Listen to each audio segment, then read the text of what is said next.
What's going on out there, Wasteland? Welcome, welcome, all you fancy and not so fancy, amazing people of the Appalachian Wasteland. You're listening to the Apocalyptic Aristocracy Wasteland Radio. This is your friendly radio host.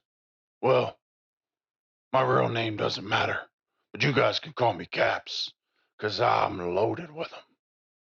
Now, you're probably wondering how you stumbled upon this station here. And it's probably because, well, I just started it. I thought to myself, I'm sick and tired of hearing the same old songs every day. And so I said, I'm going to put together a collection of my own fun stories and fun songs. So to kick off our fun little show, I'm going to start it off with a song by Jimmy Rogers called Hobo Bill's Last Ride. Hobo Billy, riding on an eastbound freight train, speeding through the night. Hobo Bill, a railroad bum, was fighting for his life. The sadness of his eyes revealed the torture of his soul. He raised a weak and weary hand to brush away the cold.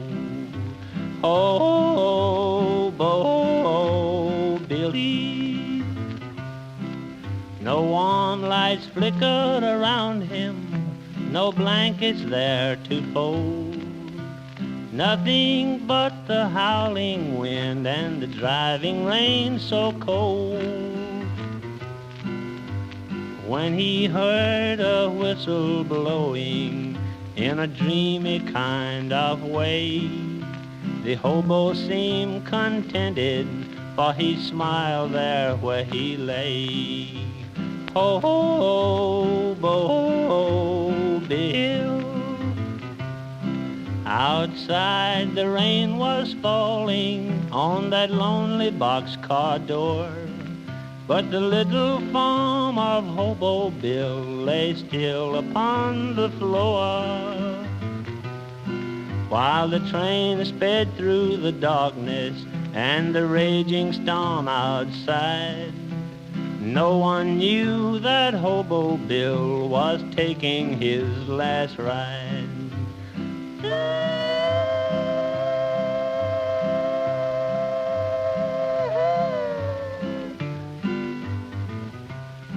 It was early in the morning when they raised the hobo's head. The smile still lingered on his face, but Hobo Bill was dead.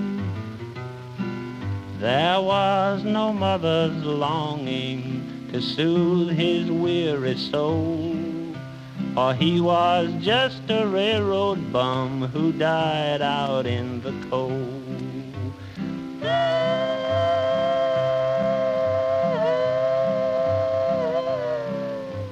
That was Hobo Bill's Last Ride by Jimmy Rogers. I don't know about you, but that song, for some reason, makes me a little bit happy. I guess because I'm a ghoul and really the only thing that can put me down is a bullet. Ain't no sickness or life gonna get me down. Next up, I'm gonna play a song that I feel like will speak to the hearts of each and every one of us that wander around this beautiful, scorchy Appalachian wasteland. It's the song called I Want to Go Back to West Virginia by Jack McClean.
lonesome lad was looking at the sunset, thinking about his home so far away.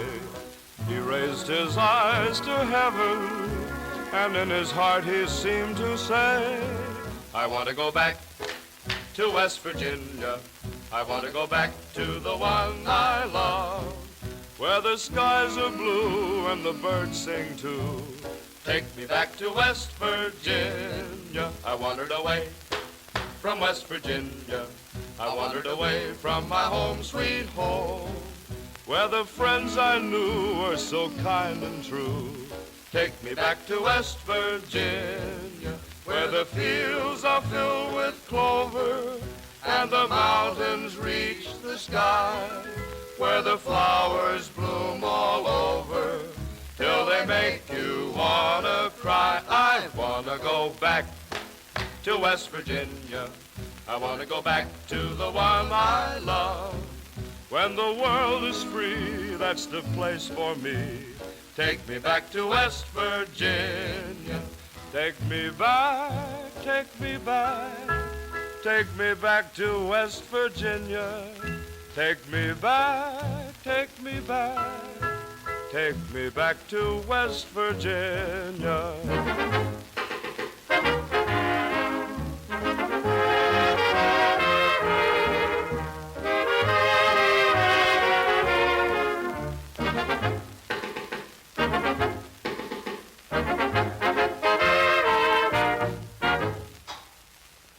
That song was I'm Gonna Come Back to West Virginia.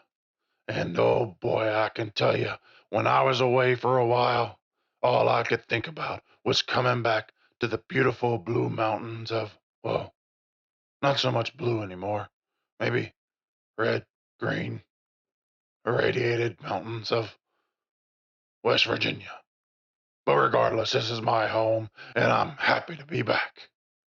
You know, I've heard tales that there's gold even, wondering, and, well, me being the aristocrat, fancy man that I am, I like to think that I should collect me some gold bars, and, I like the Capz and all, but there's something different about collecting gold and putting it together, stacking it up. I really can't spend it on much. Is gold worth anything anymore? I don't know. Maybe I'll just stick with Capz. Yeah, I don't think the name Gold goes very well. Goldie, Gold. Nah, don't worry about that name.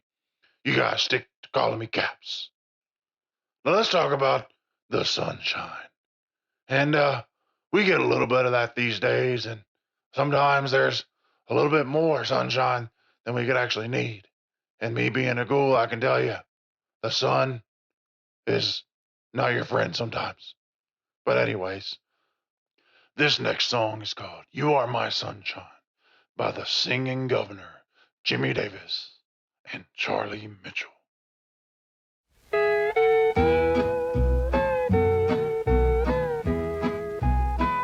The other night, dear, as I lay sleeping, I dreamed I held you in my arms. But when I woke, dear, I was mistaken. So I hung my head and cried. You are my sunshine, my only sunshine. You make me happy when skies are gray. You'll never know, dear, how much I love you. Please don't take my sunshine away. You told me once, dear, you really loved me, that nothing else could come between. But now you've left me and love another. You have shattered all my dreams. You are my sunshine, my only sunshine. You make me happy when skies are gray. You'll never know, dear, how much I love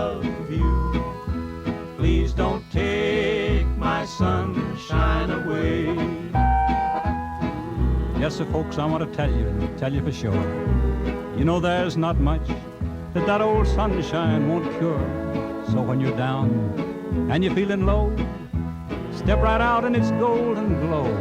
Try not to worry and don't ever whine. Yes, sir, my friends from everywhere, just try a little bit of that good old sunshine. You are my sunshine, my only sunshine. You make me happy when skies are gray. You'll never know, dear, how much I love you.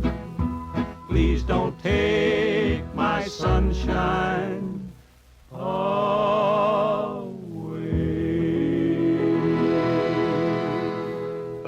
That's such a good tune. You are my sunshine. Again, though, I'm not the biggest fan of sunshine. I kind of like my dark days. One, because people can't see my face and go running scared because they're like, oh, where's your nose? Oh, your hair, your voice is weird. Oh, again, that's just my thoughts. But anyways, now it's time to take a break from the music side of things and get into a little bit of some radio stories. And I'm going to kick off one of my favorite radio story programs called The Planet Man. Yes, I know. The name's a bit silly, and I could only imagine how cool and great it would be if the people at Huber's Comics came up with this, but they didn't, and so we're stuck with the name The Planet Man. But without further ado, let's dive into the story.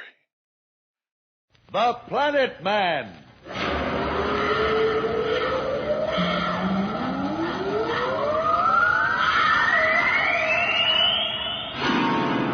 The Planet Man.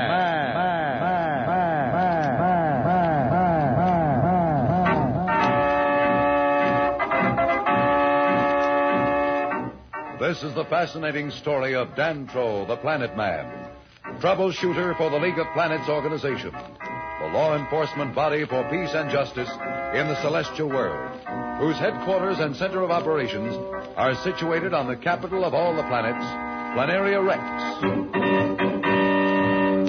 From Mercury to Pluto, wherever danger threatens the universe, you will find Dantro, the Planet Man, fighting for fair play.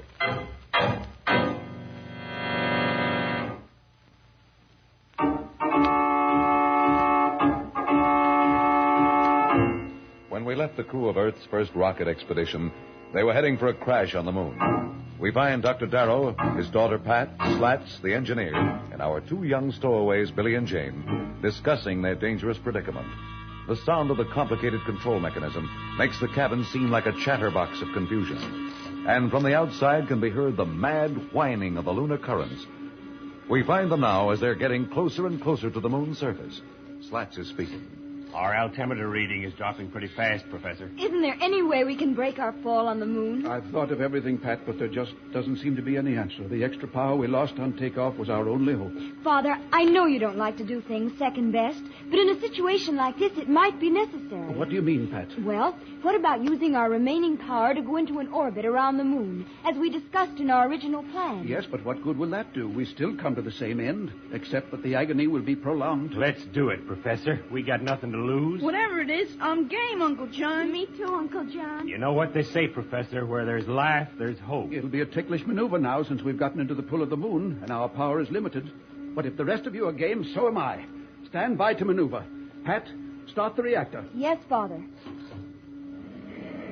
Slats, check the radar rangefinder and make sure you pinpoint those readings on the moon. Yes, sir. I'll pilot. Now keep your fingers crossed. Heading 10 degrees starboard. Heading 10 degrees starboard. Cut the reactor, Pat. Cutting reactor. What's our reading? It's 63.3. We need a bit more, Professor. Hit it again, Pat. Reactor on. Are we picking it up fast enough, Slats? What's the reading? Not enough, Professor. We need a fraction more. Are you sure, Slats? I've got our heading way over, and our power can't last much longer with such a radical course heading. Slats, give me a reading. Slats, you hear me? Give me a reading. It's 89.4. 6 more points, Professor. That's the end of our power. I hope we make it. Steady, steady. Just a bit more, old Ironsides. There. Well, we made it. We made it, Professor. Good, right that's on the fine. feet. I'm so glad. Very glad. Hey, what are we all so happy about? We're right in the middle of nowhere. You mean that we're not going to land on the moon after all? I'm afraid not, Billy. What's going to happen? Nothing, Jane. We're just going to circle the moon the way the moon circles the earth. Just look at that view of the moon. What a break. So near and yet so far. Uncle John, something is happening to the air. It's getting stuffy in here. I know, Billy. It's the air circulator slowing down. Breathing will be just a bit difficult from now on since our oxygen supply is limited.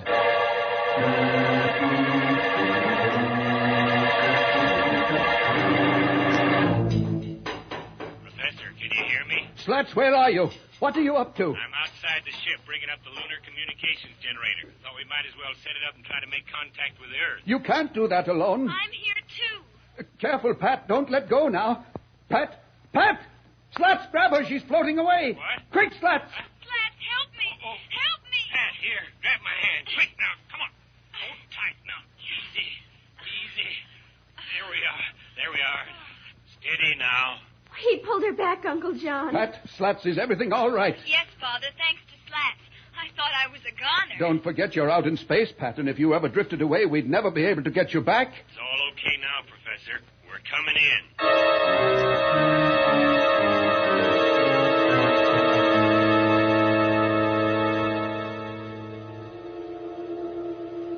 Pat, Yes, Billy? Jane and I know what's going on. What are you talking about? Pat, we know this whole trip was spoiled because we stowed aboard. It's all our fault. Now listen to me, you two, and stop feeling guilty. It wasn't the best idea for you to sneak aboard, but it did happen. And besides, we could have been wrong in our calculations. The important thing now is for all of us to face up to whatever lies ahead. And I know that you two won't let me down. Never, Pat. Not us, Pat. All right, now let's just forget the whole thing. I wonder where Slats and Father are.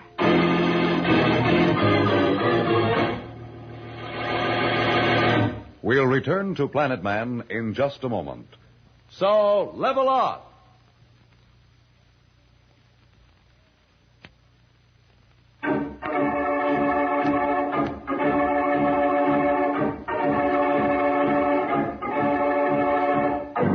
Well, it looks like the first trip from Earth to the moon is coming to its tragic end.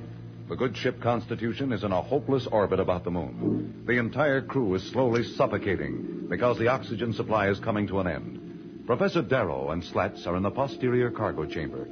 Slats is apparently up to something. Why don't you go to the control cabin, Professor, and lie down for a while? It'll be easier for you to breathe. I think I'd better stay here. I hate to have Pat and the kids see me so worried and worn out. Slats, you've got something on your mind. What is it? Well, I've been thinking, Professor. I really haven't got anybody. Nobody'd miss me, and you and Pat and the kids would have a little extra time. Now, what are you driving at? Well, a big guy like me uses a lot of oxygen. All I have to do is to step through that port, and it'll be all over in a second. You people will have a little longer. Don't be a fool, Slats. We're all in this together. Besides, if anybody goes through the port, it will be me. I'm the oldest. And besides, the whole thing is my responsibility. Now, look, Professor, I've made up my mind. There's no point in trying to stop me. No, Slats, don't jump. Don't stop me, Professor. I'll hit you. I didn't mean to hurt you, Professor, but this is the way it's got to be. So long, Professor. What's that? What's going on in there? What's that clanging? We're not clanging anything. I thought it was you. Slats! Father, look out of the port! Quick! Boy, look at that. It's Mammoth! Professor, get up. Something's happened. What? There's something next to our ship. Huh? Oh, my head. Ship. Here, help me. Let me see the... What? It's impossible. But it looks like another ship is next to ours. Let me help you, Professor. We must get to the control cabin with the others. Father, Slats, what is it? I don't know, but now we'd better stay close together. Slats, where are you going? Just to get this fishing wrench. I don't know what's coming through that hatch, but I'm not taking any chances. Well, be careful and don't get too close to the hatch. Let's all be very quiet.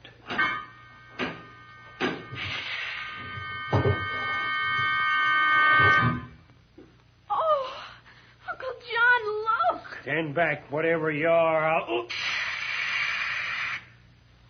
Look at Slats. He can't move. He's frozen in his tracks. Oh, Slats. Why, it's a man. What did you expect? A three-headed Mercurian man-eater? I am a man from the planets. A planet man. Boy, wait till the gang hears about this. Billy, please. My name is Dantro, the Planet Man, and I come in peace. I represent the League of Planets, and my mission is to bring all of you to Planaria Rex. Planaria Rex? League of Planets? Where is that? I'll explain in a moment. But I don't think we should leave your brave friend Slats in this paralyzed predicament. He'll snap right out of it with a shot of this ray gun neutralizer. What happened? Did I get him? It's all right, Slats. We're all safe. It seems that we've met a friend, and his name is Dantro, the Planet Man. It's nice to meet a brave man like you, Slats. Here, let me help you up. Dantro, my name is John Darrow. This is my daughter and assistant, Pat. How do you do? And I think you've already met Slats. Yeah. And these two are Jane and Billy, my niece and nephew. Well, It's a pleasure to know you all. You see, we've really known you for a long time, since we've been able to watch your experiments.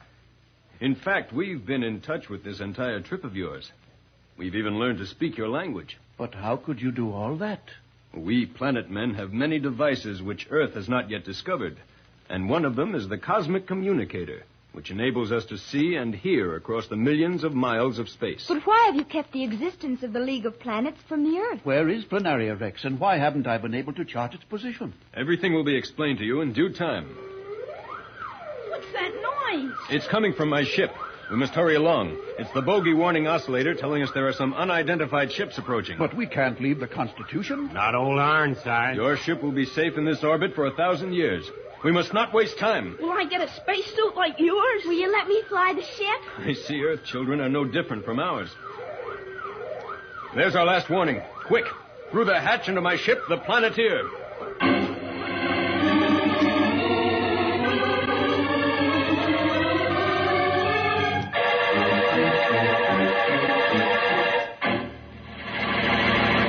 What adventures lie ahead for the Earth people?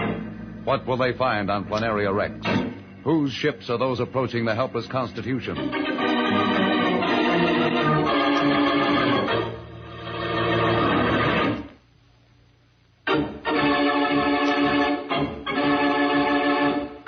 Tune in again for more transcribed thrills and adventures.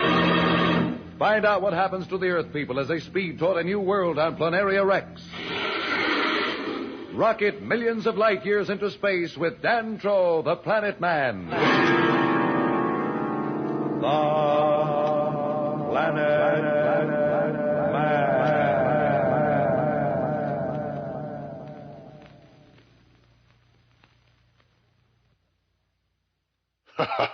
Here's a funny thought. I was just sitting here at my desk and I thought to myself, I wonder if people think to themselves, there's more pretty ghouls than just one. I'm only joking. I know that I'm the best-looking son of a gun you've ever seen. But anyways, let's jump into another song by Dick Hames with Ken Lane Singers singing, There's More Pretty Girls Than One.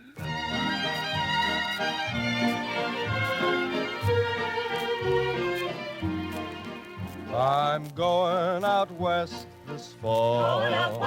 I'm going out west this fall.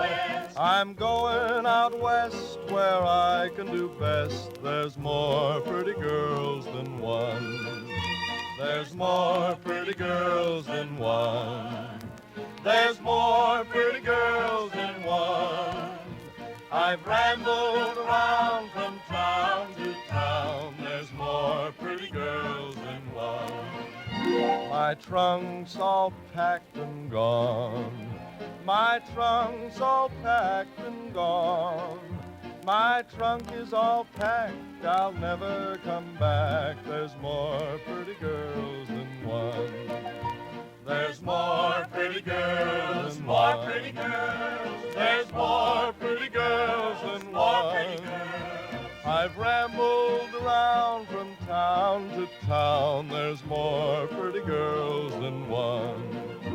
I've come to say goodbye. I've come to say goodbye. To tell you goodbye, and honey, don't cry. There's more pretty girls than one.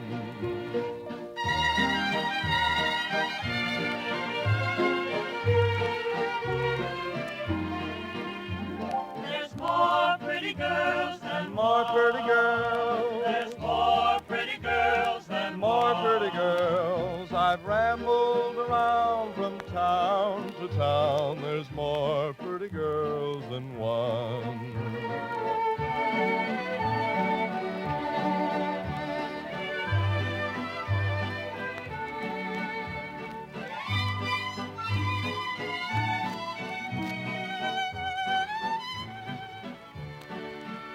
I'm a long, long way from you. A long, long way from you. A long way from you, and I'm feeling blue. But there's more pretty girls than one. There's more pretty girls than one. There's more pretty girls than one. I've rambled around from town to town. There's more pretty girls than one. I've rambled around from town to town. There's more pretty girls than one. In a moment, The Planet Man.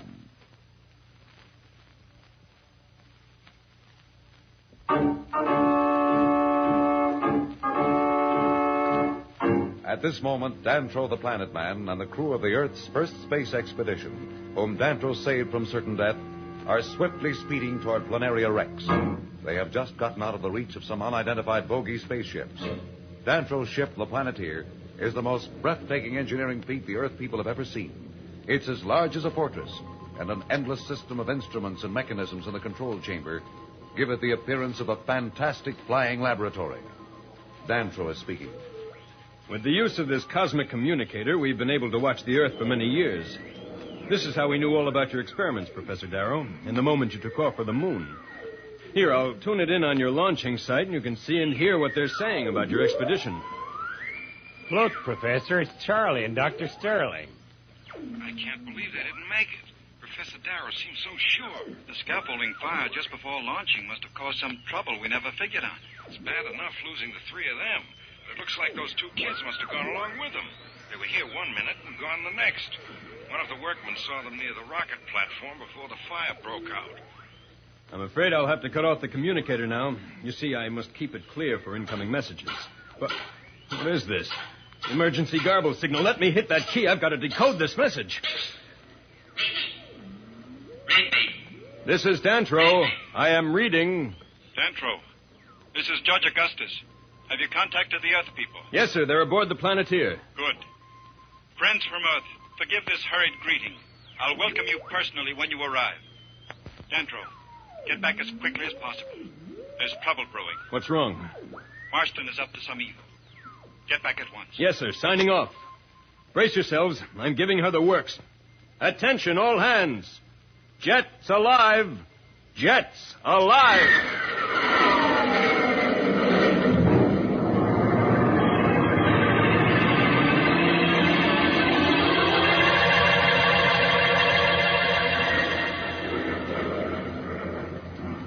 Dantro, how fast are we going? About 5,000 miles per second. Incredible. Say, who is this fella Marston? He sure gets lots of fast action. Well, I guess I'd better explain a few things. You see, the League of Planets is made up of all the inhabited parts of the solar system. Mercury, Venus, Mars, and some of the moons of Saturn and Jupiter. Dantro, there's a red light blinking on the sport panel. What does it mean? Well, oh, thanks, Billy. I must switch on my auxiliary cooling coils. Without that, the skin of the ship would melt at this speed. A few more turns on this ship, and you'll be able to pilot her, Billy. Oh, boy, I'd sure like that. Well, anyhow, the member planets of the League have been living in peace for many centuries until recently, when a new leader has taken over on Mars. His name is Marston. and he's been plotting the conquest of the solar system. So far, the League has kept him in check. However, I'm afraid that once his plans are known, war between the worlds will be inevitable. Why don't you punch him in the nose? Now, Billy. You're talking just like an old-fashioned cowboy, Billy. What you mean is, why don't you paralyze him a little? Jane, please. It's all right, Pat. You see, we of the League of Planets are not permitted to resort to violence except in self-defense. Let's not worry about Marston now. That's not your problem. Well, we'll soon be at Planaria Rex.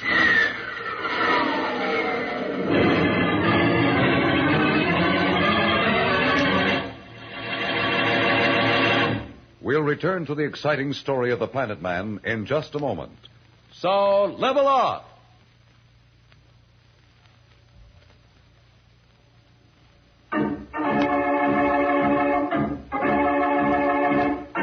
Dantro the Planet Man, under urgent orders from Judge Augustus, is flying the Earth people to Planaria Rex at record speed. On the planet of the unknown, the mysterious planet Mars, certain plans are taking shape which can only mean that Marston, the dictator of Mars, is up to some foul play. As we look into the cold, foreboding secret meeting place of the Martian Council, we find Marston, a giant, fierce, ruthless ruler, holding court with his council. Behind Marston, you can hear a small, ugly, and weird creature, his Martian flying cobra, FEMA. It's Marston's only means of protection. Since this creature has the powers to warn Marston of any impending danger, Marston trusts no one. Hence, FEMA is constantly with him. Listen. Can I count on no one? Must I conquer the whole solar system alone? I must have speed. We must strike before the other planets suspect our plan. Before they know it, Marston will rule the solar system. When do we invade the Earth? As soon as our ships return with the crew of Earth's first rocket ship. They should have reached there by now. Once they are our prisoners, we can move.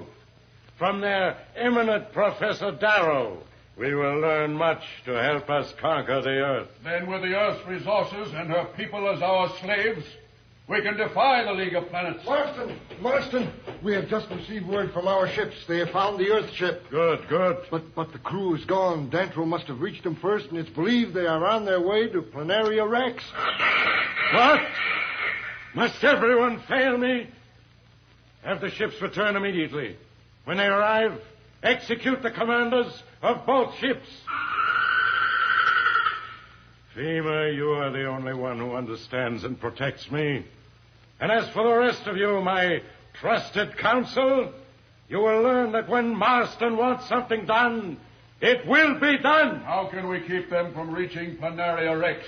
Tara, my most eminent and brilliant scientist, what would you suggest? And I warn you, think well on this answer.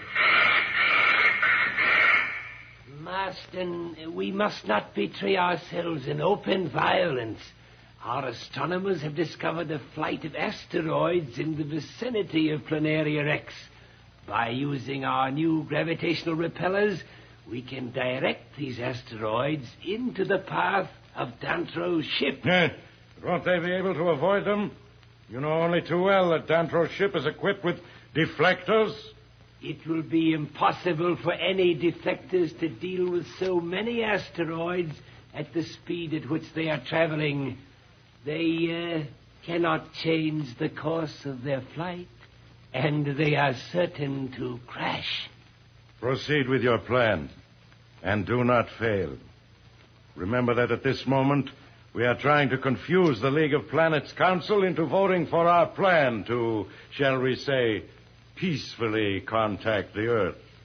Our representative is ridiculing Judge Augustus' story of an Earth rocket ship because we were supposed to have destroyed the ship and captured its crew. We must not look like fools. And speaking of fools, you can all leave now.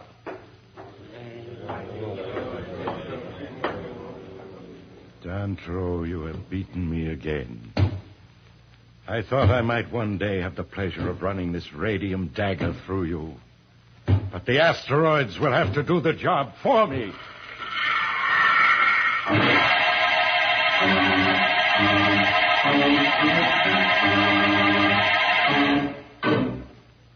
As the representative of Mars, I say to this council, why do we wait any longer? I repeat to this council that there is no rocket ship from Earth in an orbit about the moon. There are no Earth people.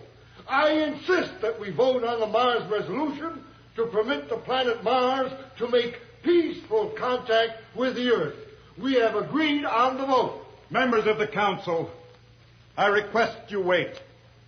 I personally contacted Dantro, and I know he is on his way to Planaria Rex with the Earth people. We've had too many words about Dantro. Why isn't he here with proof? If we delay this vote any longer, we will be defaulting on our agreement to vote, and this council will be causing great grievance to my planet Mars. I demand a vote now. I implore the council to wait. Dantro, please hurry.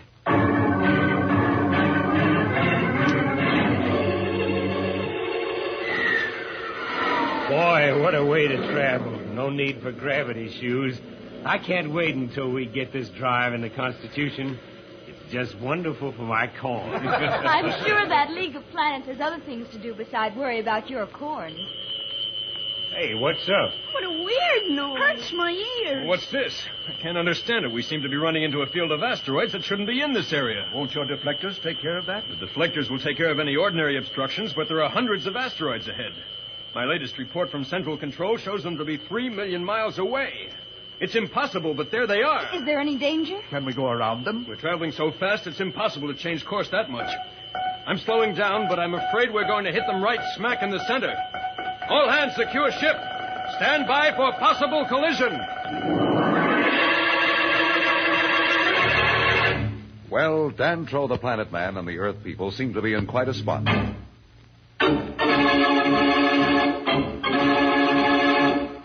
Tune in again for more transcribed thrills and adventures. Find out what happens to the Earth people as they speed toward a new world on Planaria Rex. Rocket millions of light years into space with Dantro, the Planet Man. The Planet Man.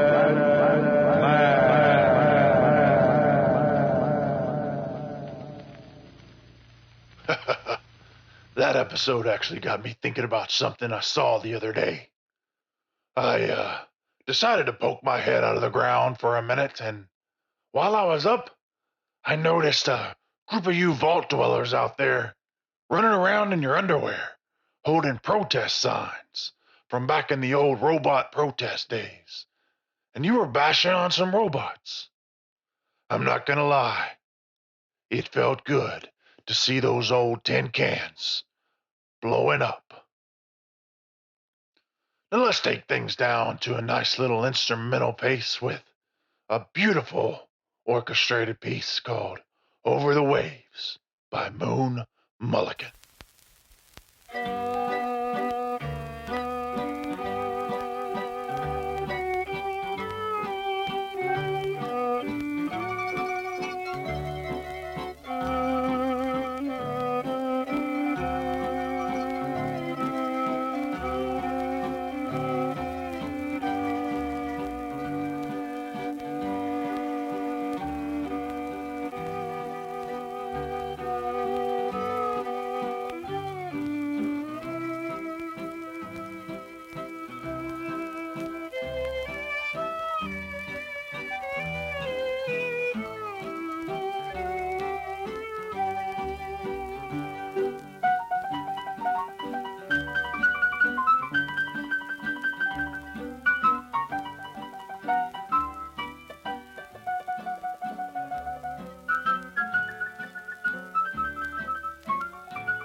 tell you one of the things that really stands out to me is when I get a chance to pop up out of this hole and see some of the amazing campsites that are being built here in Appalachia. You know, our state of West Virginia is already rich with so much beauty, from Grafton Dam all the way down to the robot city of Watoga. But some of those amazing structures that you vault dwellers build really blow my mind. This next song always makes me hungry. Speaking of hungry, I think I might go give me something to eat. So, here's Hush Puppies by the Pinetoppers.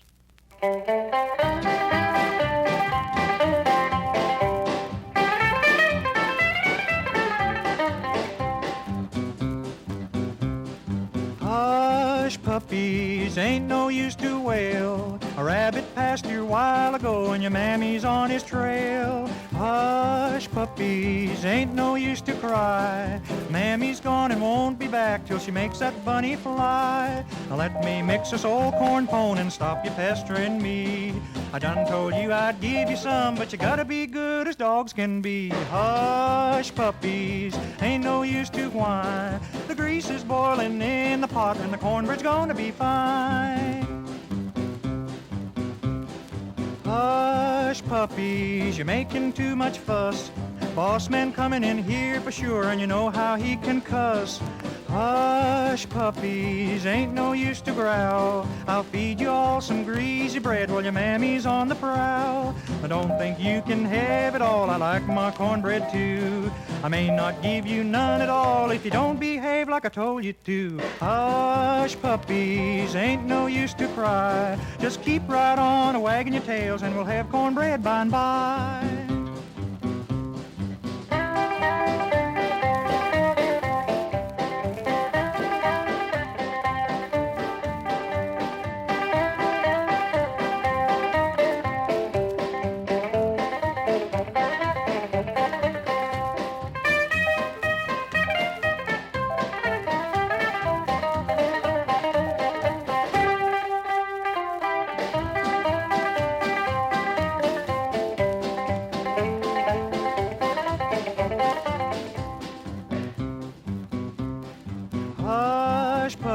I'm tired of telling you. All you do is yap and growl like lots of people do. Hush puppies, go on out and play. The sun might not be shining now, but there'll come another day. You'll find out in this hero world things just don't come to you. You gotta get right out in the world, 'cause you just get paid for what you do. Hush puppies, what you all got to lose? You got cornbread and a good warm bed, so stop them crying blues. So stop them crying blues. Oh, man. Listening to that song really gets my appetite going. You know what? While I've got this food cooked up and gonna crack open a nice cold Nuka-Cola. I'm gonna put on another episode of The Planet Man. Oh, God, I hate that name. In a moment, The Planet Man.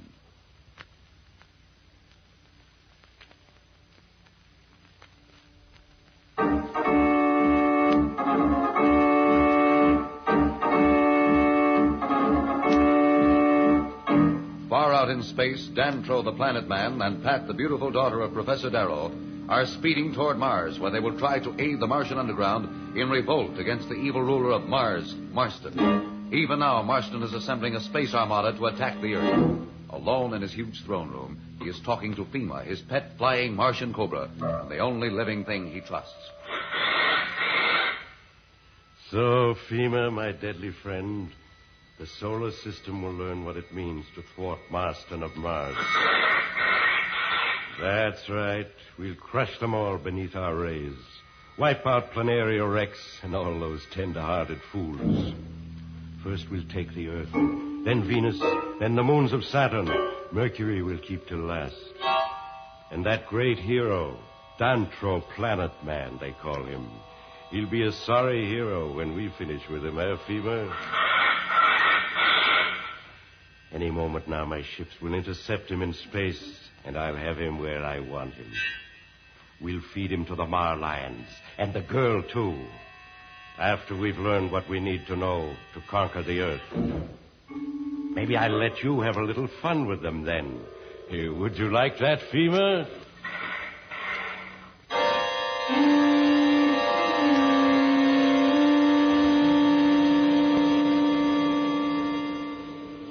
Another 2 hours should put us on Mars. What's that? Are there meteors in our path? No, they can't be meteors. They just change direction, and meteors would stay in one path. There's only one thing they can be. Marston's patrol. Can we fight them? If I were alone, I'd take the chance. But with you along, I'm afraid we'll have to surrender if they attack us. I just can't risk your life. But the whole solar system is at stake. I'm sorry, Pat. There. They're sending us a message. You are on the province of Mars. Cut your drive. We're coming aboard.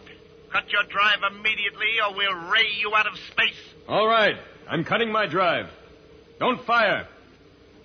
Pat, don't say a word. Let me handle them. They're right alongside. Well, here comes the welcoming party.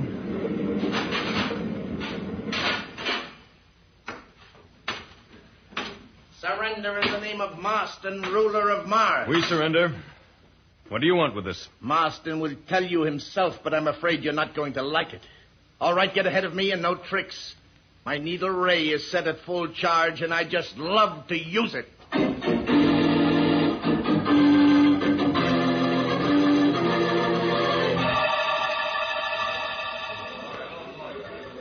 Slats. Oh, Slats, come over here.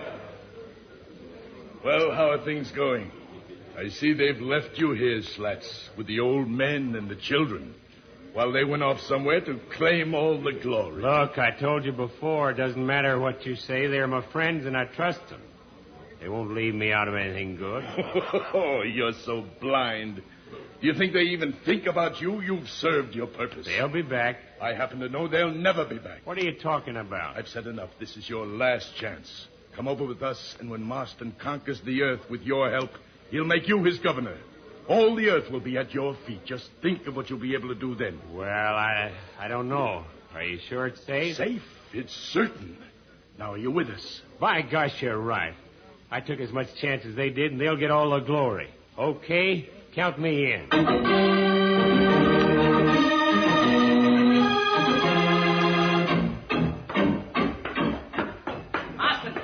Marston, Dantro, the Planet Man, and the Earth Girl are here. Bring them in. Well, Dantro, I've waited a long time for this, but it was worth waiting for. What did you want with us, Marston? Why did you bring us here? That's funny. What do I want? I want to rule the solar system, and by the moons of Mars I shall, and you too shall help me. You must be mad. We'll never help you. Listen to them, Fema. Brave, aren't they? But enough conversation. I'm afraid we'll have to give you a little demonstration of our skill at torture. What is this? Probably a message from our representative on Planaria Rex. Yes, what do you have to report from that nest of fools? I have great news, O Marston. The Earthman Slats has joined forces with us. Even now, he is on his way to you. Oh, that kind of news I like. Well, Fema, now no one will stop us. What do you think of that news, Planet Man? I don't believe it. It's some trick. I know Slats wouldn't betray us. He'd die first. Someone will die, but not him. He should be here soon, and then I won't need either of you. We'll try your courage against our hungry pack of Mar lions. Take them to the dungeons until I'm ready to see them beg for mercy.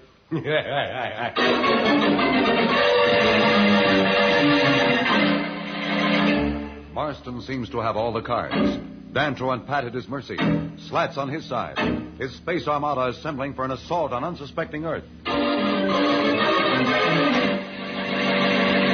We'll be back for more thrills in a moment. So level off.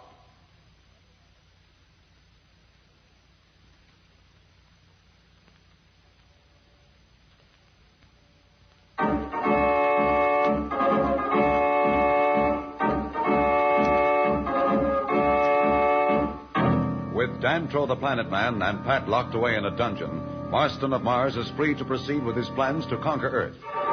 Now he is talking to Slats, another member of the Earth crew, who appears to have betrayed his friends and joined forces with Marston. Listen. Hey, look out. Don't be frightened, Earthman. That's Fema's way of showing how much she loves you. Fema loves all those who help Marston in his plans. But take care. If ever you betray me, Fema will know it, and her fangs carry a poison so deadly that just a drop of it on your skin and you die in seconds. Seconds of great agony. What do you mean, betray you? We have a deal, haven't we? I'm a man of my word. A man who will sell out his friends can never be trusted. I am not interested in your word. Be warned. I am no fool. Okay. Now, what were we talking about? About my plans to conquer the Earth. You must tell me what defenses they have. And be sure of what you tell me, for I shall hold you personally responsible for any mistakes. Well, there's one thing I want you to promise me before I tell you anything. What is that? You've got to promise me that the Planet Man and Pat are kept under wraps. I can't afford to take any chances either. But I have already told you. They are deep in the dungeons where they can never get free until I am ready to dispose of them. I want to see them. Very well. But I warn you again. If this is some kind of trick, you will die in agony. Gee, you're certainly hard to live with. Let's go.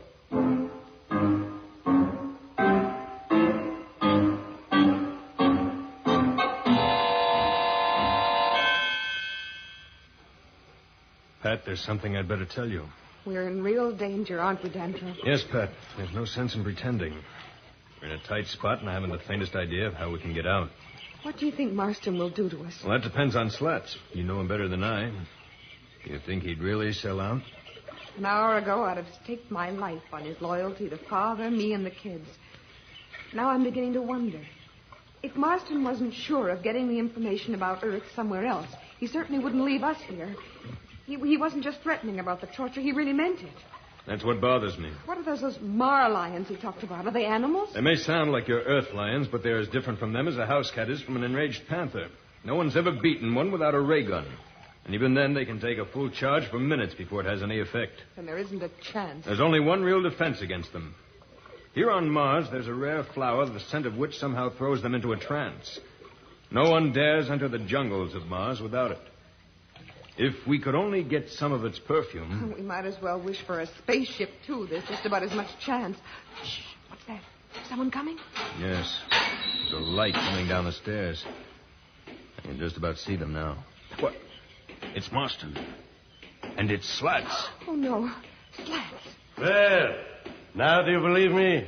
Look at them, like two rats in a trap. Oh, Slats, I just can't believe you would do a thing like this. What's happened? Did they hypnotize you or something? How could you join forces with this madman? Madman, is it? Yes, mad to rule the solar system. But why waste my time with you? All right, Slats, my fellow conqueror. Now let us go and discuss plans for the Earth. Just one thing first. I never liked that stuffed shirt, Dantro. I'd like to give him a little souvenir. Come here, you. Don't do it, Dantro. I'm not afraid of anything the traitor can do. What do you want? Oh, you rotten coward. You wouldn't dare do that if these bars weren't between you and Dantro. Yeah, that's what I like to see. Real friends, aren't you? Just wait until tomorrow when those two face the Mar lions. You'll really enjoy yourself.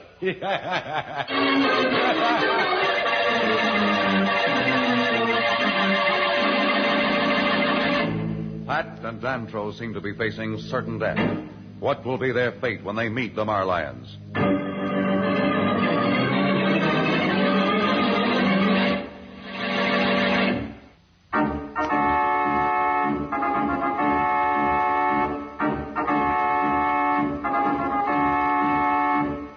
Tune in again for more transcribed thrills and adventures. Rocket millions of light years into space with Dantro, the Planet Man. The Planet Man.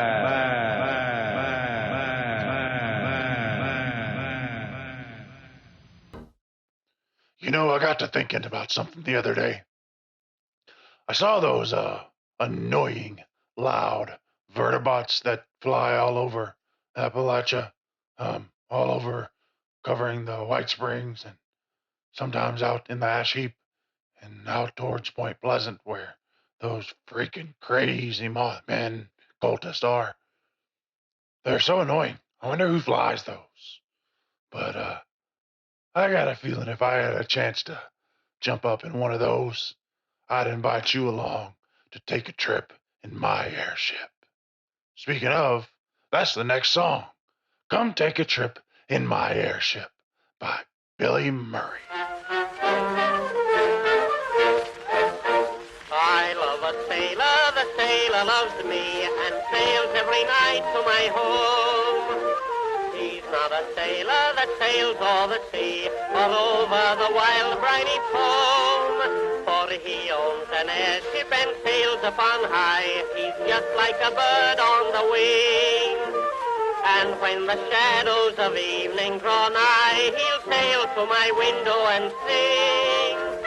Come take a trip in my airship, come take a sail among the stars. Come have a ride around Venus, come have a spin around Mars. No one to watch while we're kissing, no one to see while we spoon. Come take a trip in my airship and we'll visit the man in the moon. One night while sailing away from the crowds, we passed through the milky white waves. Just idly sailing and watching the clouds, he asked me if I'd name the day. And right near the dipper I gave him my heart. The sun shines on our honeymoon.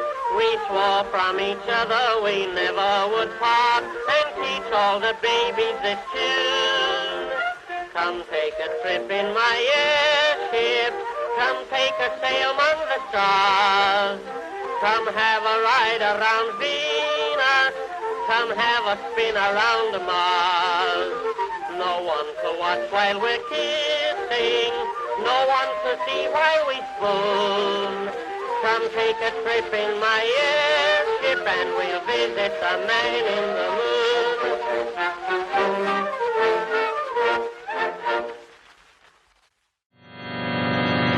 In a moment, The Planet Man.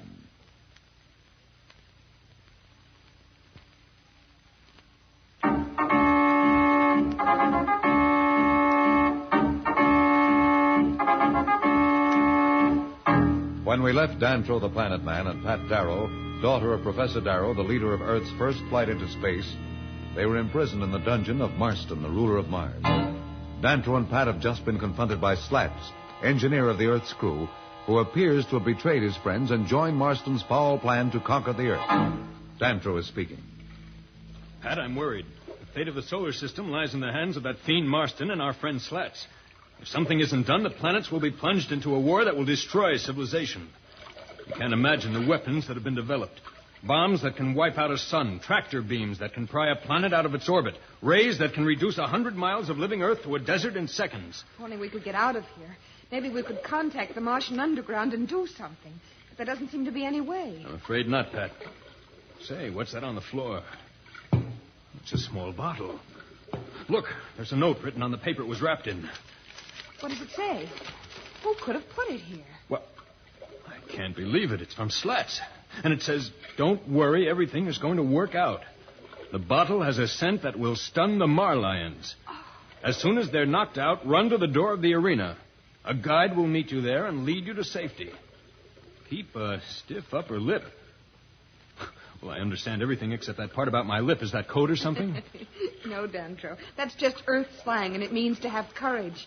Oh, that Slats. I knew he wouldn't sell out to a madman like Marston. Don't build up your hopes, Pat. We're not out yet. We've got a long ways to go. But we've got to get out. We've got to.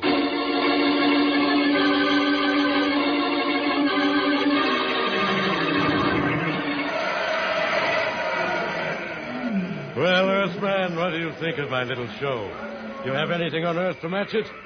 Look at those Marlions. They'll teach that planet man Dantro and the Earth Girl to leave Marston alone. You mean you're really going to turn those beasts loose on the people? Not on people, just on my enemies. Guards, Bring in Dantro and the Earth Girl. You're really going to do it? Of course. You did not think Marston made empty threats, did you? If so, you're due for a surprise. I'm not the only one. What did you say? I was thinking about Dantro. Well, he hasn't much more time to live. Here they come now.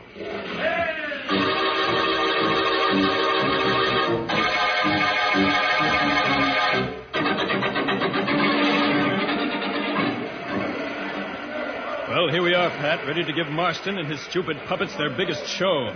This is going to be a tricky one, Pat. We'll have to wait until the Marlions are almost upon us and then spill the liquid in this bottle into the sand at our feet.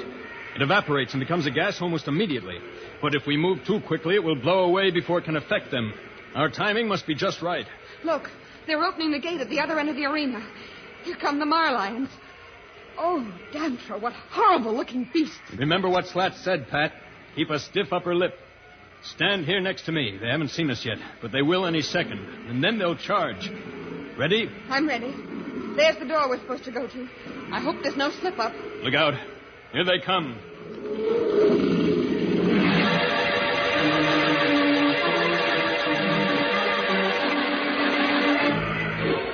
It will be all over in a minute, my friend. I hope you're enjoying this as much as I am. I've waited to get Planet Man for years. I've dreamed about it at night, and now I have him. Look. The Marlions are stopping. They're lying down. Something has gone wrong. Someone has helped them. No, they must not escape death. I've waited too long for this. They're getting away. Guards! Guards!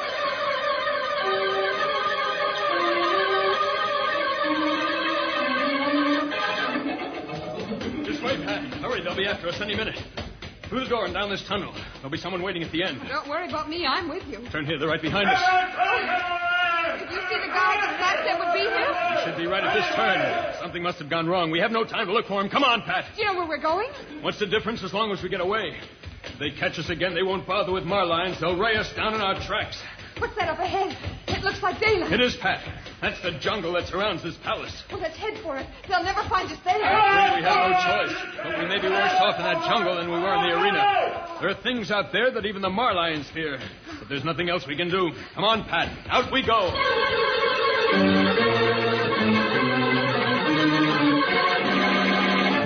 For the moment, it appears that Dantro and Pat have escaped from Marston. Now they face the unknown of the celestial world, the fearful jungle of Mars. We'll be back in a moment. So level off.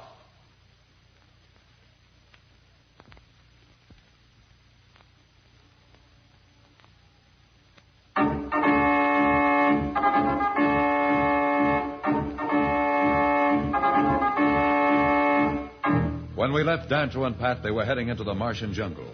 This area of Mars is one of the most feared places in the solar system. Its dangers and mysteries have brought death to many an adventurer. At this moment, the entire planet of Mars is in a state of extreme tension. Everyone is in fear of his life because Marston is determined to seek out the one person who planned the escape of Dantro and Pat from certain death in the Marlion arena. As we look into the chamber of Marston, we hear his mad tirade as he attempts to find the one who betrayed him. I brought you here because one of you has betrayed me. I'm going to find out who it was, and then I'll show you what happens to those who serve me badly. It must have been one of you guards. No one else had a chance to reach them in the dungeon. No one else. No. Wait a moment. There was one other. That Earthman Slats. It could have been Slats. I was suspicious when he insisted on being taken to them. Bring him here. Bring the Earthman here. You looking for me? Yes, traitor, I am looking for you. See him, Fema? That is the one. What are you talking about? I'm talking about the bottle you gave the Planet Man and the Earth Girl when we saw them in the dungeon. Bottle? What bottle? You're making a mistake. Don't pretend ignorance. You don't fool me for a minute. Guard, tie him to the table. Tie him well. I want to watch him when he squirms under the nerve whip. What's a nerve whip? The nerve whip flays every nerve in the body. But you will have the pleasure of learning that for yourself. Enough conversation. Give him a taste of the whip. Marston! Marston! We've just captured one of the underground. He must have been the one who helped the prisoners. He was hiding in the tunnel under the arena. So, bring him in. We will soon find out. Untie the ropes there. But don't let the Earthman get out of your sight. I still suspect him of some trickery. Now for you.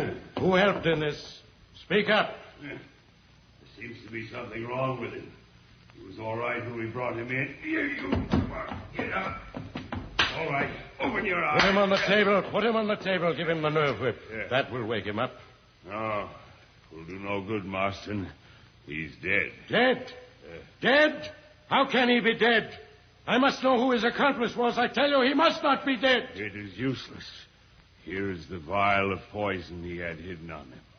He can do you no good. Get out! Get out, all of you! I will do it alone. Always alone. I can trust no one, depend on no one. I will conquer the solar system alone.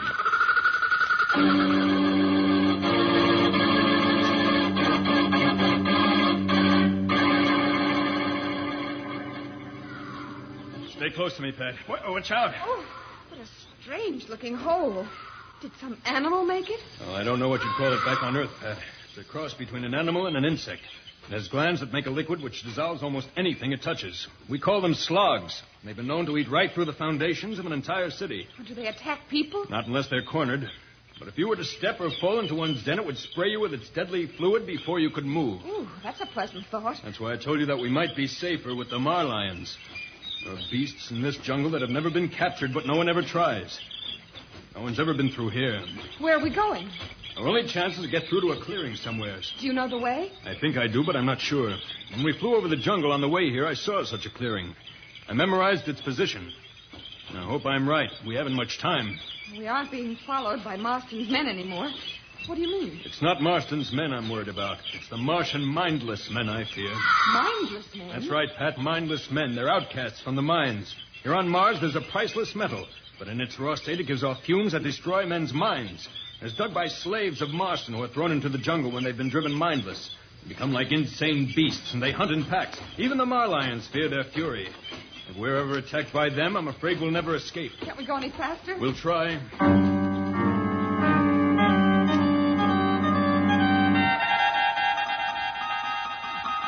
This is Marston receiving on secret channel 5Q. What about Professor Darrow? Have you convinced him to join us?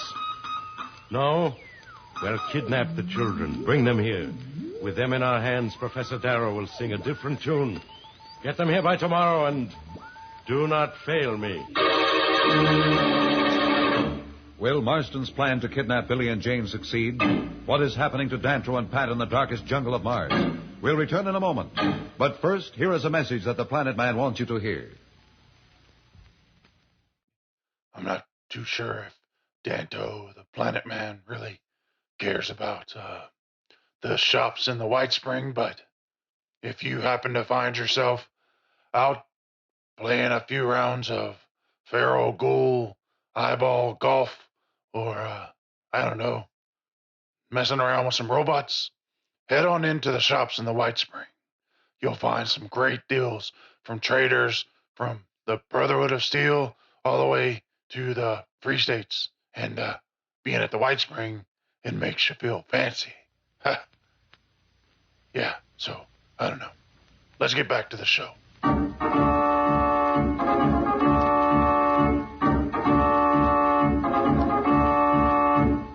Marston has surprised the Planet Man, Pat, Slats, and what he believes to be Professor Darrow in the tunnel under his palace. They had just used the ancient machine they found there to transport Marston's entire fleet to a remote planet and end his threat to solar peace. Now, however, things look very bad. As we find them, Marston is gloating over his luck in catching them all and also in finding the machine. But he is unaware that Professor Darrow is really not there. What he really sees is only a three-dimensional image projected by the machine. Yes, Planet Man, I will save you for last. You can watch me take care of your friends one by one, then it will be your turn to pay the penalty for opposing the will of Marston. With you taken care of, I shall use this machine you have so kindly discovered to teach the League of Planets a lesson. First, I shall send Planaria Rex into the sun, then the other planets one by one will feel the weight of my power. Yes, Dreamer, it is just you and I against the solar system. But with this machine, we shall win. We must do something to prevent his getting this machine. It's more dangerous than his fleet, and there can be no defense against it. Stop whispering. What does it matter? You're all going to die. I think I've waited long enough. Who will be first? Even you couldn't be low enough to shoot us down without a chance. Quiet. I need no lessons from you, Professor. Be quiet or you will be the first.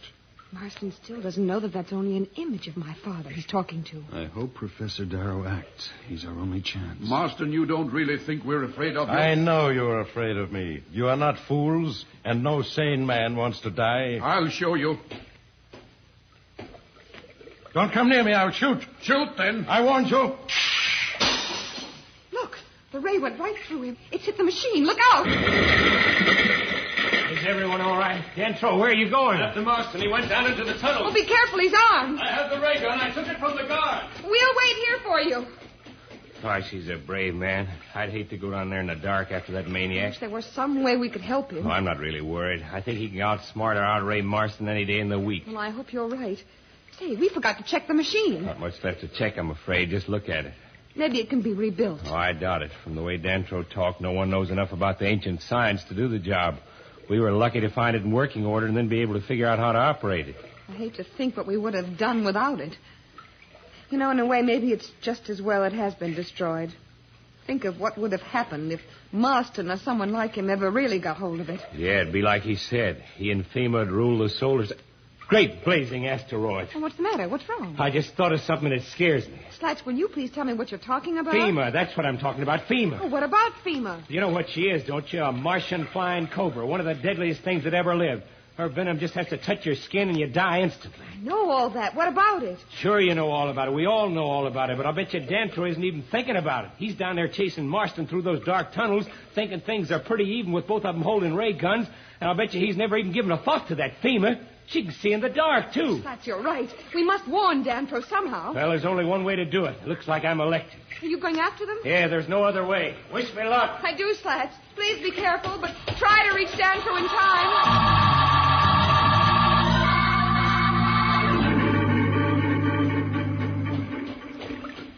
Marston! Marston, do you hear me? You might as well surrender. You can't run forever. Surrender? That's your answer. Marston will never surrender. Dantro and Marston are locked in deadly battle. Slats, the engineer, is trying to warn Dantro of FEMA, whose presence gives Marston the edge. We'll be back in a moment, so level up. Okay. I just got a piece of paper here in my radio room. It says I'm supposed to say, high tech. All right. Back to the show.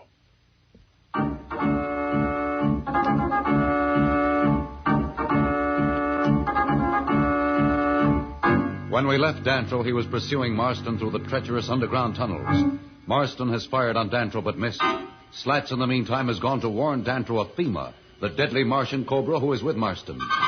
Dantro is unaware of FEMA's presence, and he stands vulnerable to attack in the tunnel. Dantro! Dantro! Where the dickens are they? I can't keep this place up much longer. I just got to find them before it's too late. Dantro! Dantro, it's me, Slats!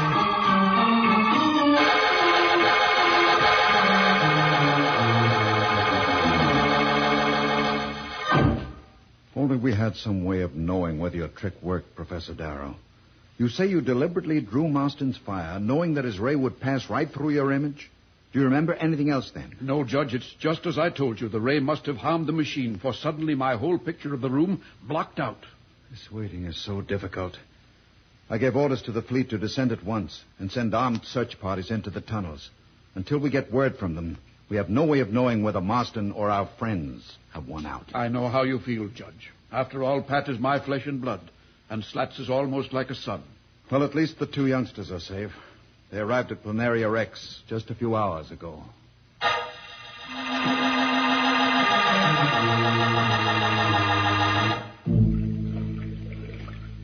Just a little bit further, and we'll have Planet Man where we want him, huh, Fever? A little bit further, if I remember, there should be a chasm in the floor. Let him think he has me cornered, and then we'll show him our little trick. Won't we, Fever? Marston, I know you're just ahead of me. You might as well surrender. Ah, here's the edge of the chasm. Now, FEMA, be ready. When I say go, see that you strike straight and true. Planet Man, you have me cornered. I cannot go any further. If you surrender now, I will see that you get a fair trial. How do I know I can trust you? You'll have to take that chance. Throw down your ray gun. If I do, will you throw yours down also? No tricks. I know when I am beaten, Planet Man. You can depend on my word. Very well. When I say 3, you throw your weapon out on the floor of the tunnel where I can see it. Then I will do the same. Start counting, Planet Man. 1, 2, 3. There it goes. And there is mine. Now, FEMA, strike. There goes FEMA. Look out! Oh, no! Marston, that was your last bit of treachery. I'm coming after you. Planet Man, you still live. FEMA, you failed me. Look out, Marston, the chasm! No!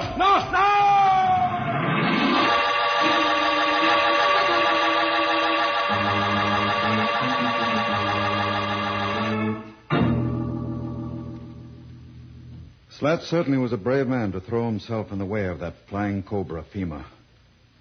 We'll never forget his heroic deed. He's that kind of person, Judge Augustus. And you know, when we picked him up, he smiled and said, "That FEMA. He must be stupid if he thinks his poison could kill me. Why, I'm so full of Army snake serum from World War II that it would take Marston's bite to put me out of commission." He's resting comfortably, sir, and should be up and around very soon. He was delighted to know that Marston's dead because of his brave deed. Are you sure? We never did find the body. Well, no one could have survived that fall. No, I think we can forget Marston and his evil. We have more important things to discuss. That's right. The Council has promised to discuss the entrance of Earth into the League of Planets. Won't that be wonderful, Father?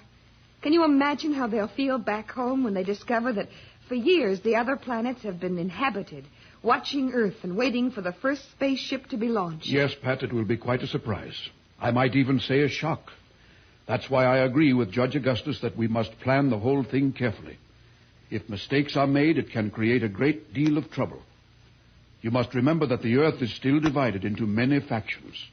If one side or the other sees an opportunity to use this as a means of getting the upper hand, the news of the existence of the League of Planets may bring on a great tragedy. Do you think we'll be allowed to go back with the first emissaries from Planaria Rex? It will be most essential that you do. Your father is an interplanetary figure, and his words will be listened to and believed. Isn't it time we attended the council meeting? Yes. Let's hurry along.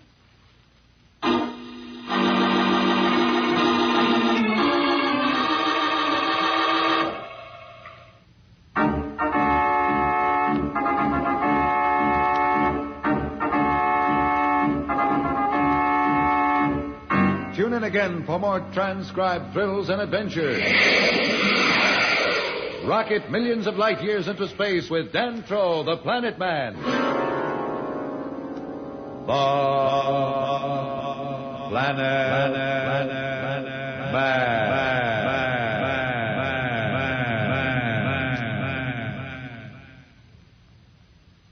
Okay, I've got a serious question here. Something that I never figured out. When did Nuka-Cola release this special?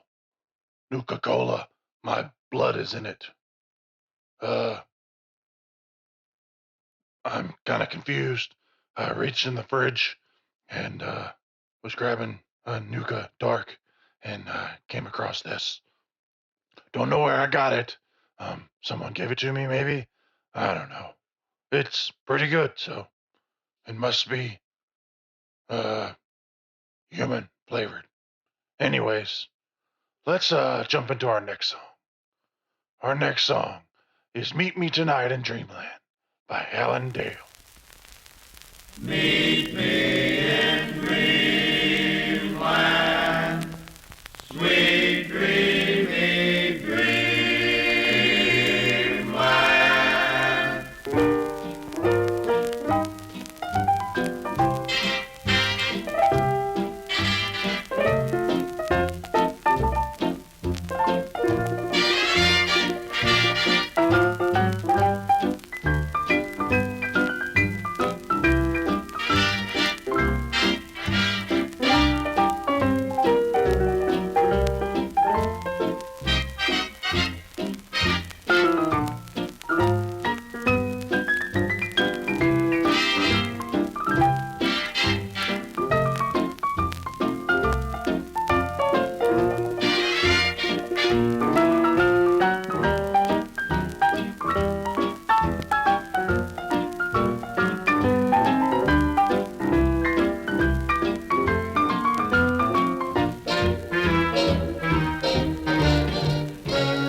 Dreamland.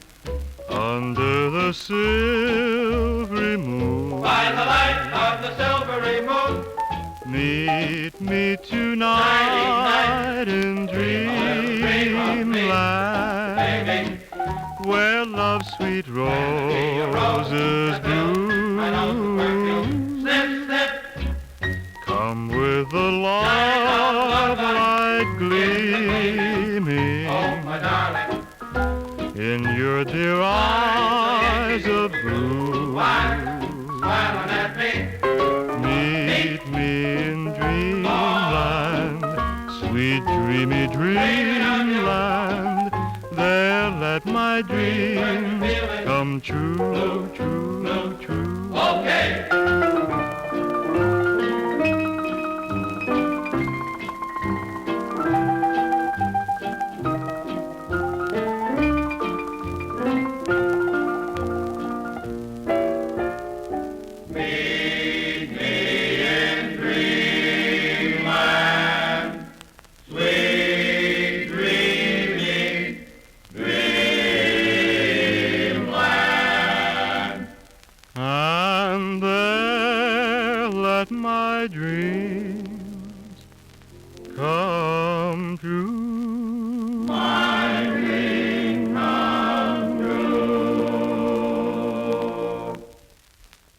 Have any of you been over to the Speakeasy in Morgantown lately to see Biv?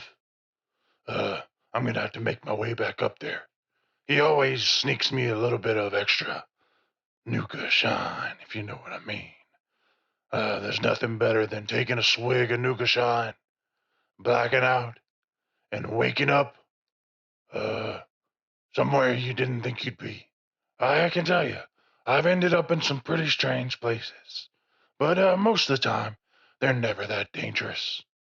Well, anyways, here's the Alcoholic Blues by Billy Murray.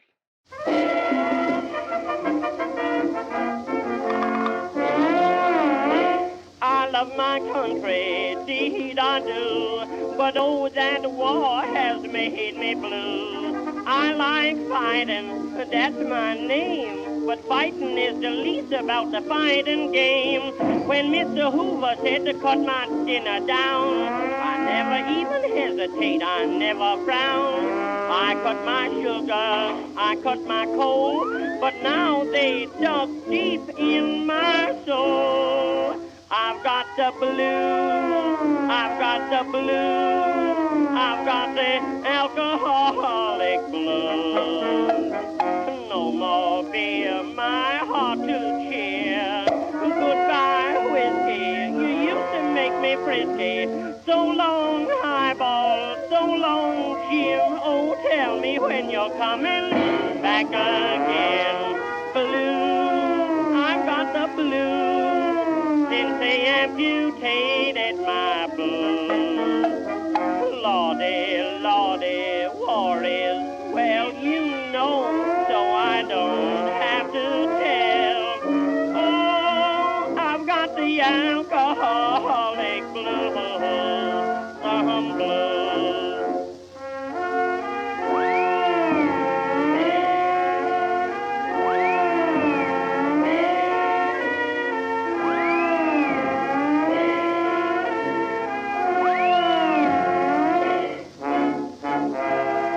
Prohibition, that's the name. Yeah, prohibition drives me insane. I'm so thirsty, soon I'll die. I'm simply gonna evaporate, I'm just that dry.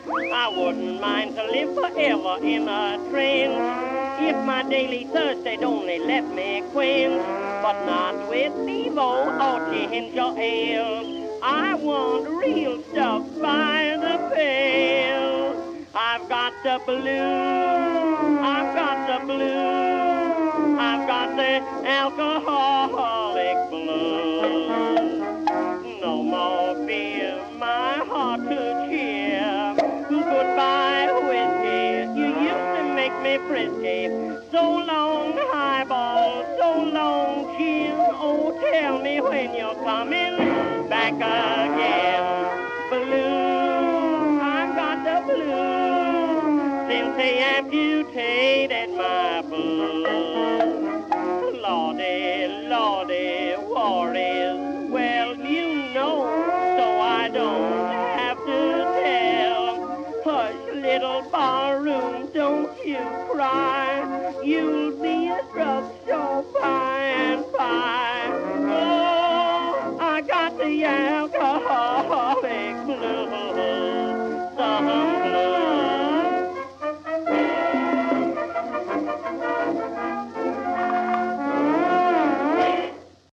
Now, West Virginia's always been my home. Ever since I was a little tyke running around in my little skivvies. But, yeah, nothing really ever makes me not love it here. Especially when I hear this song by Vernon Delhart and Carson Robinson, My Blue Ridge Mountain Home. It really makes me love this area, even if those Blue Ridge Mountains are a little bit more brown and radiated.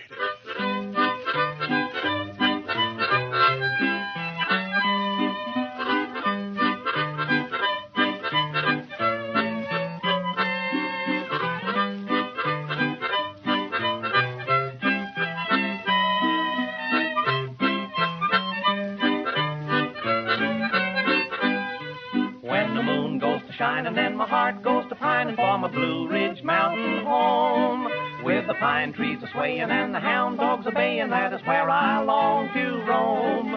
When the sun comes a beaming and I start into dreaming of a place where flowers bloom. When I get back again, I'm gonna live till the end in my Blue Ridge Mountain home.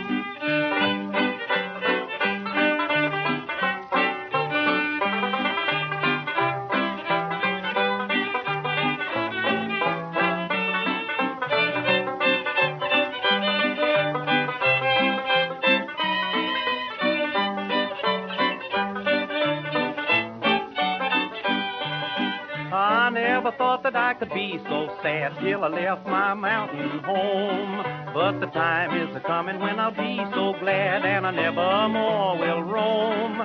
For I've learned a lesson that I won't forget wherever I may be. And oh, how I'm longing for the folks back home, for they mean more than all the world to me. When the stars go to winking and I start into thinking of the girl I left behind, and I keep on straying while I know she is praying that I'm coming back sometime. With the old fiddle singing, I will soon be swinging to the tune of Home Sweet Home. For I know she'll be waiting by the old garden gate in my Blue Ridge Mountain home.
They will welcome me back home, and I know they'll be happy when I climb up the hill to my Blue Ridge Mountain home. I don't know about you, but I've really enjoyed listening to the Planet Man series here on the Apocalyptic Aristocracy Wasteland Radio. But we're going to take a step in just a little bit different direction, and we're going to throw in some tales from the West Virginia hills. And we're going to listen to about the Mothman Cometh. You know, I haven't been out to Point Pleasant lately, but I used to go to that Mothman Museum all the time back before the war. That was my favorite place. I actually still have a few of the memorabilia t-shirts from that place. But now, some of you crazy followers of Mothman, you got a few screws loose, if you know what I mean. I really don't know if any of my fellow aristocrats out here are into worshiping the Mothman, but to me, he's just a big old dude that likes to eat a bunch of clothes and stuff and look at lights. Actually, come to think of it, I saw one floating around that big lighthouse as well. But anyways, let's get into Tales from the West Virginia Hills.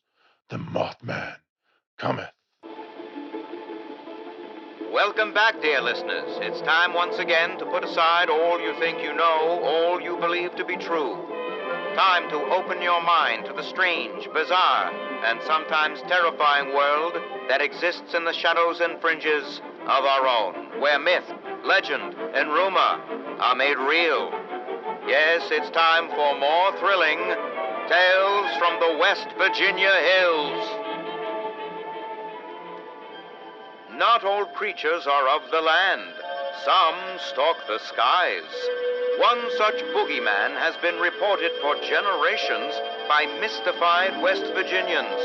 Its name remains the same, but accounts and speculation about its nature vary wildly. Some say man, others say beast, some say devil, others say angel. Tonight's tale, The Mothman Cometh, begins in Morgantown Municipal Hospital. We join young Mary Scarberry's bedside as she wakes, looking a little worse for wear. Nurse? Nurse Handy? Are you there? Right here, ma chérie. And how are you feeling? Perhaps another stim pack will help. Oh, is she awake? There she is. I heard her voice. How's my brave little girl? Hi, Mom. Hi, Dad. I'm doing okay. Oh, we've been worried sick. Oh, you gave us such a fright. Howdy, folks. Awful sorry to disturb you at this hour. Mary, this is Sheriff Johnson. He just wanted to ask a few questions. Well, from what I hear, you're downright lucky to be alive, Miss Mary. You kids went through quite an ordeal. Steve and Buddy, are they okay? Let's just have a little chat first, Mary. Now, do you remember how you came to be on the Fayetteville Railroad Bridge yesterday? Well, going to the bridge was really Buddy's idea.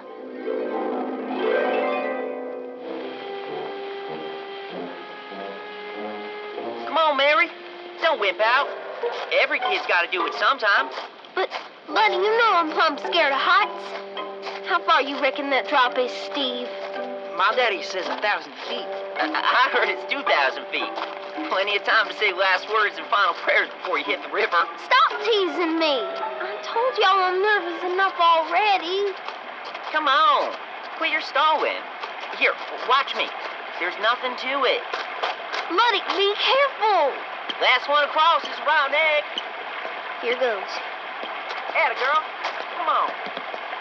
Slow down. I gotta take my time.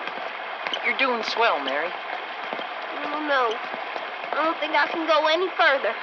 You can't chicken out now. Just put one foot in front of the other. Hey, y'all. Look. Up in the sky. Dang. What is that? It's too big to be a bird. Wait. I know what it is. See how its eyes are glowing red? It's the Mothman.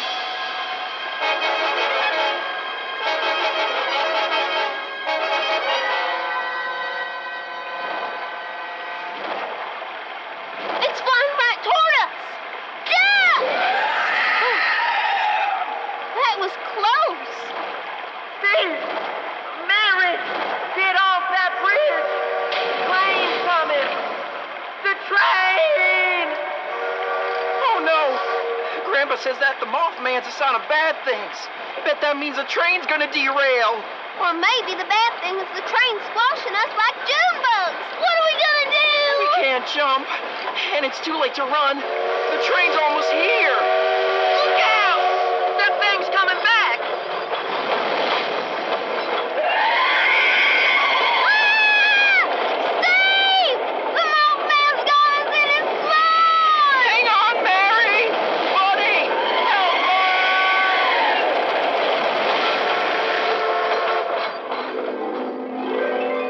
I remember is the Mothman snatching me and Steve just before the train ran us over. Sheriff, I know it sounds crazy, but I reckon it saved my life. Well, now that's quite a tale, Mary. You do believe me, don't you? I swear that's how it all happened. Just ask Buddy and Steve. They'll tell you the same story. Go on, ask them. Mr. and Mrs. Scarberry, could I speak to you outside a moment? Of course. Sweetheart, we'll be right back. You just get some rest. Nurse, could you please get her something to eat? Right away, madame. One Salisbury steak with extra gravy coming up. We'll have you right as rain in no time, ma chérie. What do you think, Sheriff? Mary's not one to fib, but that story... All I know is that she was found unconscious by the river without so much as a scratch. So then you think she was telling the truth about this? Mothman saving her and those boys? Well, that's the thing about it, ma'am. Those other boys weren't as lucky as Mary. The grim truth is that both were found dismembered way up in the top of a tree. On top of a... Oh, you don't think... What's that sound?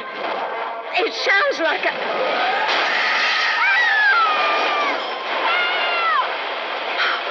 Mary! The window. It smashed right in. The nurse is torn to pieces, too! Right as what? Mary! She's gone. What's happened to my sweet Mary? Do something, Sheriff. Do something.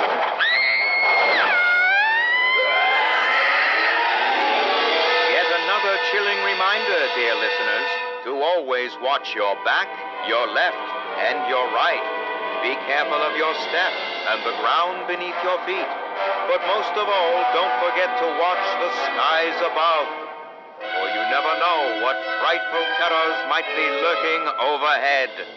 Be sure to tune in next week for another thrilling chapter of Tales from the West Virginia Hills.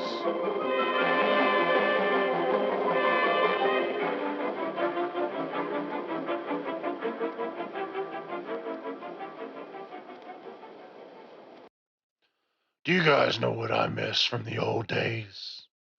I miss sitting under the sun, the smell of freshly mowed grass, seeing dirt kicked up from the cleats, hearing the crack of the baseball bat, chomping on a delicious ballpark hot dog, and singing in the seventh inning stretch, "Take me out to the ball game."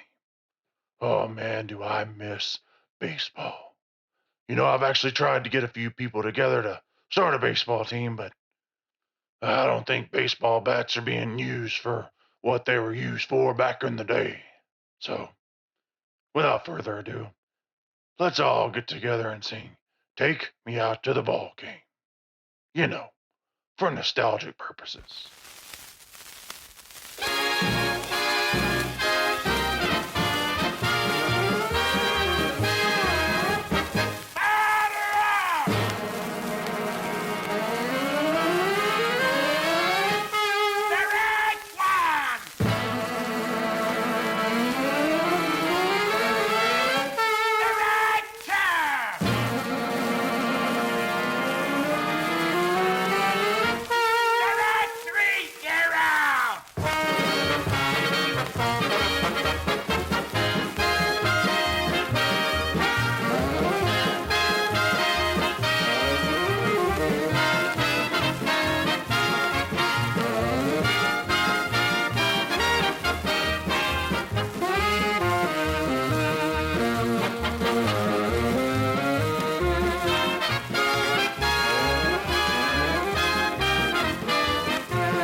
Ball game.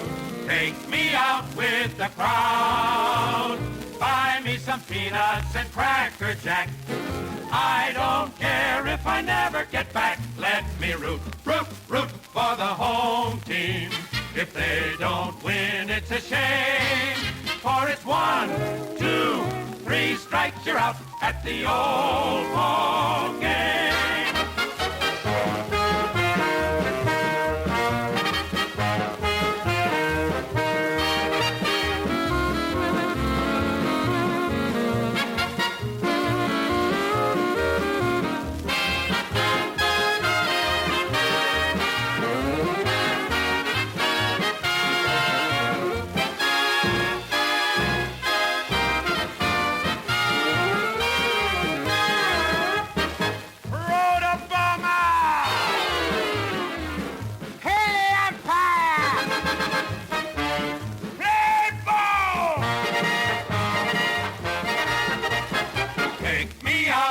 The ball game, take me out with the crowd.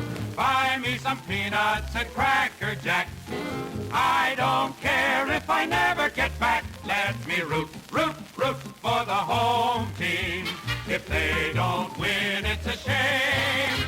For it's 1, 2, 3 strikes, you're out at the old ball game.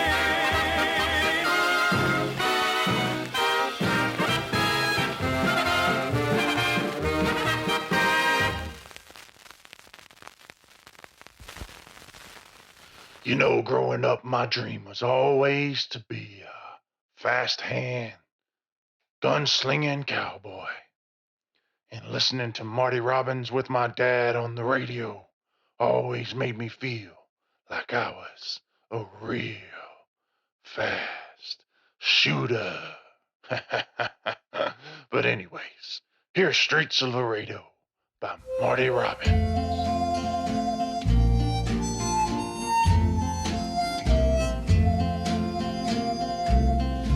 As I walked out in the streets of Loredo, as I walked out in Loredo one day, I spied a young cowboy wrapped all in white linen, wrapped in white linen as cold as the clay.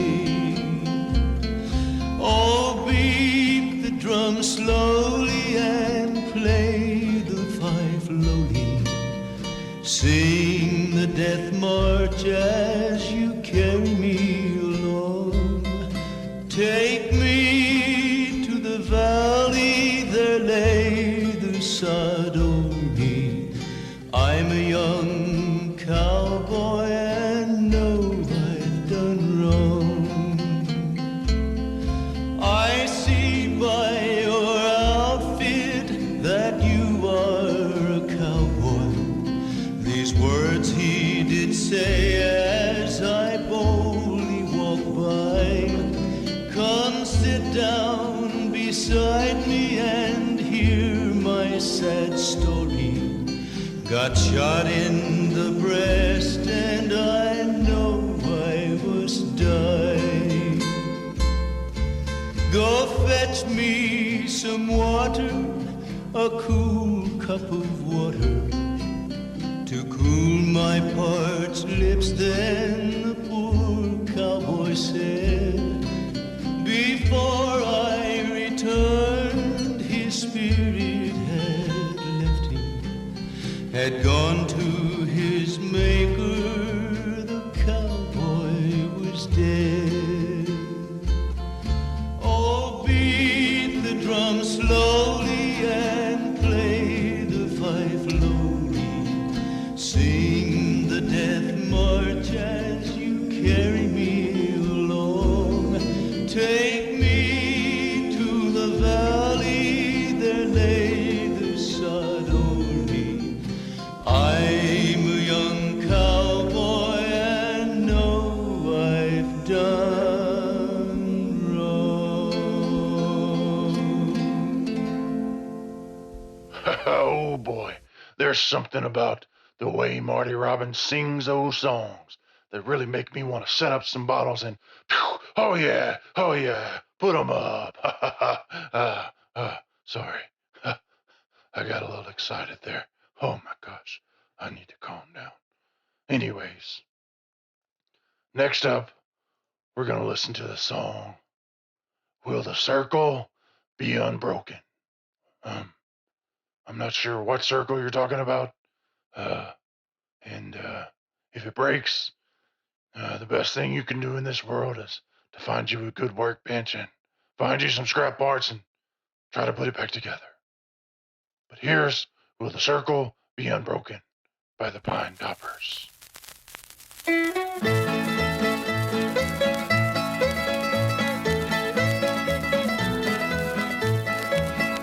I was standing by my window on one cold and cloudy day when I saw the hearse come rolling for to carry my mother away.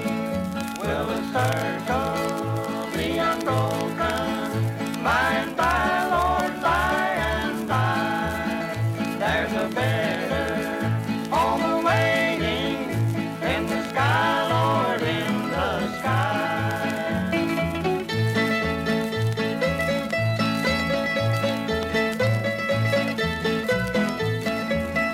Lord, I told that undertaker,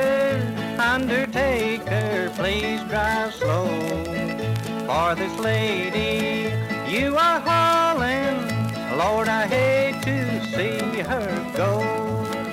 Will the circle be unbroken by and by, Lord, by and by? There's a better home awaiting in the sky, Lord, in the sky.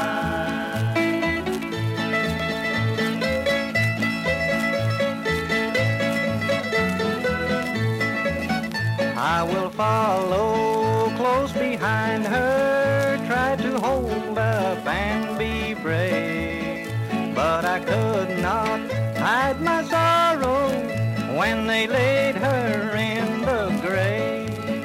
Will the circle be unbroken by and by, Lord, by and by? There's a better home awaiting in the sky, Lord, in the sky. Went back home, my home was lonesome since my mother, she had gone. All my brothers, sisters crying, what a home so sad and lone. Will the circle be unbroken by and by, Lord, by and by? There's a better home awaiting in the sky, Lord, in the sky.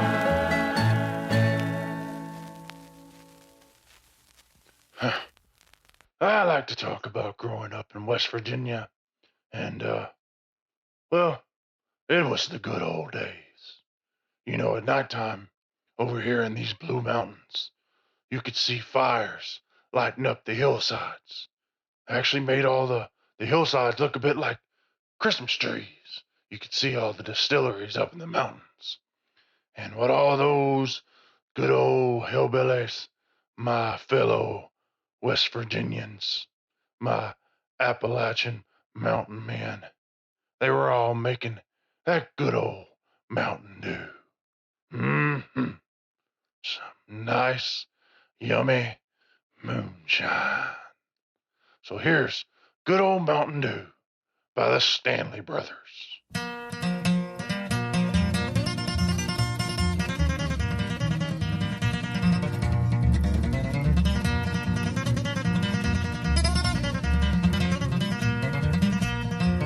Down the road here from me, there's an old holler tree where you lay down $1 or two. Go on around the bend, come back again. There's a jug full of that good old Mountain Dew. Oh, they call it that good old Mountain Dew, and them that refuse it are few. I'll hush up my mug if you fill up my jug with that good old Mountain Dew.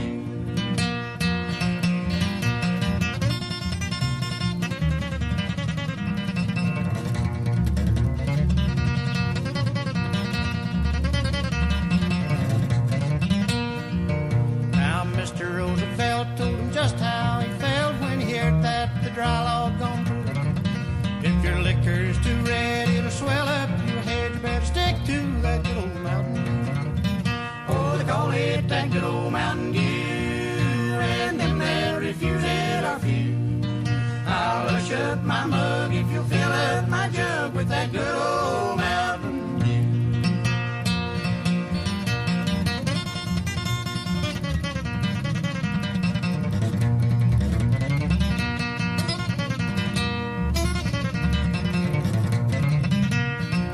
The preacher rode by with his head hoisted high, said his wife had been down with the flu. He thought that I ought to sell him a quart of my good old Mountain Dew. Oh, they call it that good old Mountain Dew, and them that refuse it are few. I'll hush up my mug if you'll fill up my jug with that good old Mountain Dew.